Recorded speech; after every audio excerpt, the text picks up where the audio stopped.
नमस्कार. मी डॉक्टर मनोहर चास्कर, कुलगुरू स्वामी रामानंद तीर्थ मराठवाडा विद्यापीठ.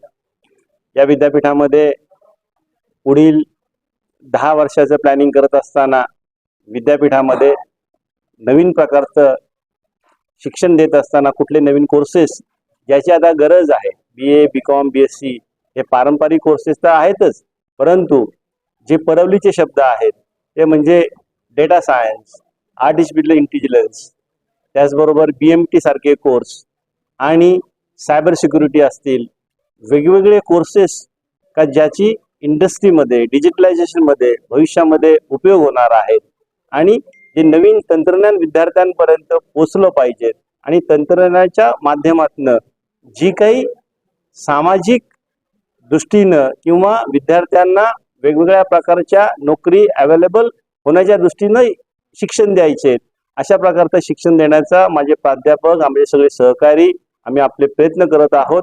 आणि याहीपेक्षा अजून नवीन काय येणार आहे पुढच्या भविष्यामध्ये, पुढच्या वर्षात 2 वर्षामध्ये, त्याचाही अभ्यास करण्याचा प्रयत्न चालू आहे. परंतु या प्रकारचं नवीन कोर्सेस सुरू करून एक प्रकारचं चांगलं शिक्षण देण्याचा प्रयत्न करत आहेत. तसेच जे पुण्यातील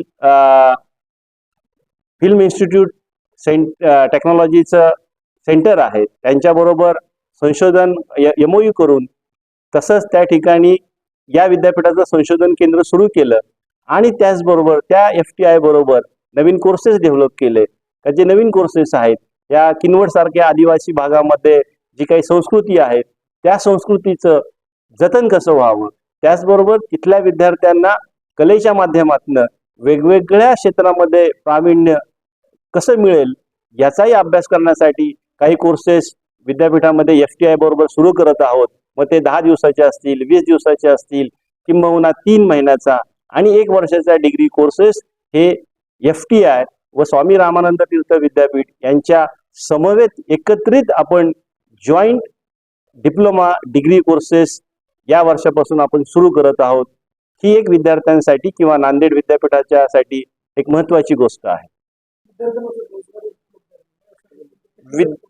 विद्यार्थ्यांना रोजगार उपलब्ध होण्यासाठी मी आताच म्हटलं डाटा अनालिसिस असेल, त्याचबरोबर आर्टिफिशियल इंटेलिजन्स असेल, सायबर सिक्युरिटी असतील, मोबाईल सारखे रिपेअरिंगचे कोर्सेस असतील किंवा न्यूट्रिशन डाएट असेल, या प्रकारचे कोर्सेस विद्यार्थ्यांना दिले तर विद्यार्थ्यांना स्किल दिलं जाईल.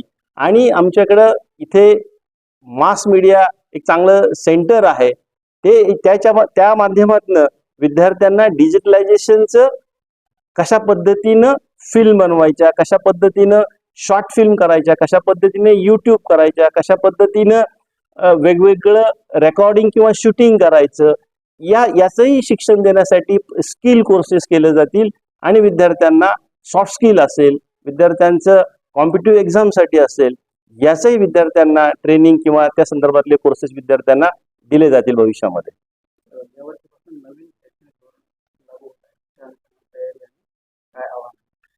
या वर्षापासून नॅशनल एज्युकेशन पॉलिसी हे नवीन शैक्षणिक धोरण आपण सुरू केलेलं आहे. गेल्या वर्षीपासून हे PG पोस्ट ग्रॅज्युएट लेवलला सुरू केलं, परंतु यावर्षी अंडर ग्रॅज्युएट लेवलला सुरू करत असताना जून मध्ये पासून विद्यापीठाची पूर्ण तयारी झालेली आहे.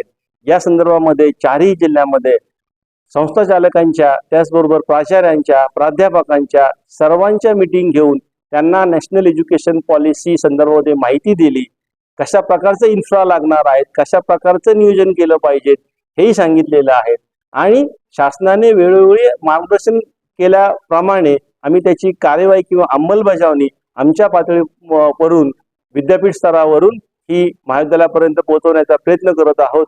त्याचबरोबर आता जे आज रिझल्ट 12वीचा लागणार आहेत, या 12वीच्या विद्यार्थ्यांना नॅशनल एज्युकेशन पॉलिसी समजून सांगण्याचं काम किंवा स्कूल कनेक्ट यासारखे उपक्रम पुढील 10-12 दिवसामध्ये आम्ही त्याची तयारी केलेली आहे. आणि ते विद्यार्थी महाविद्यालयामध्ये पहिल्या दिवशी आल्यानंतर त्यांना पूर्ण नॅशनल एज्युकेशन पॉलिसी ही समजून सांगण्याची जबाबदारी त्या महाविद्यालयातील प्राचार्य, त्या महाविद्यालयातील प्राध्यापक यांच्याकडे दिलेली आहे. तसेच ग्रामीण भागामध्ये पालकांचे पण आम्ही मेळावे घ्यायला सांगितले. महाविद्यालय स्तरावरती पालकांचेही मेळावे घ्यावेत आणि त्यांनाही न्यू एज्युकेशन पॉलिसी समजून सांगावी. हे करत असताना विद्यापीठ स्तरावरनं महाविद्यालयातील रजिस्ट्रार किंवा शिक्षकेतर सेवक जे OS म्हणतो आपण, ऑफिस सुपरिटेंडेंट आणि रजिस्ट्रार, ह्यांचंही ट्रेनिंग दिलं, त्यांनाही न्यू एज्युकेशन पॉलिसी कशी असावी याचे विद्यापीठाने मार्गदर्शन केलेलं आहे. 15 दिवसामध्ये निकाल लावण्यात खरोखरच मी माझ्या सर्व प्राध्यापकांचं, आमचे COE आहेत डॉक्टर नेटके आणि डीन्स यांचं आणि मॅनेजमेंट काउन्सिलचे काही सदस्य, सगळ्यांचं मी मनापासून त्यांना धन्यवाद देतो. आणि सगळ्यात महत्त्वाचं म्हणजे एक 10 दिवस आम्ही थोडी टर्म मध्ये जरा चेंज केला आणि तो चेंज केल्यामुळे सगळे प्राध्यापक 10 दिवस विद्यापीठामध्ये आले आणि 10 दिवसामध्ये सुट्टी असली तरी ते येऊन त्यांनी आपलं जी जबाबदारी दिलेली होती ती अतिशय सक्षमपणे चांगल्या प्रकारे पार पडली. आणि मला वाटतं या सगळ्या परीक्षांचे निकाल महाराष्ट्रामध्ये इतक्या लवकर लावणारं विद्यापीठ म्हटलं तरी वावगं ठरणार नाहीयेत आणि अशीच परंपरा पुढील काळामध्ये सुद्धा राहील याची निश्चितपणे कुलगुरू या नात्यानं माझी जबाबदारी राहील. सगळ्यांना समवेत घेऊन चांगल्या रीतीनं लवकरात लवकर लावले तर माझा हा विद्यार्थी त्याला कुठं बाहेर ऍडमिशन घ्यायचं असेल किंवा अन्य कोर्सेस ठिकाणी जायचं असेल त्याला मदत होणार आहेत. आणि डिजी लॉकरमध्ये डिग्री लोड करणं किंवा सर्टिफिकेट लोड करणं याच्यामध्येही विद्यापीठ हे अग्रेसर आहे, हेही मी सांगू इच्छितो.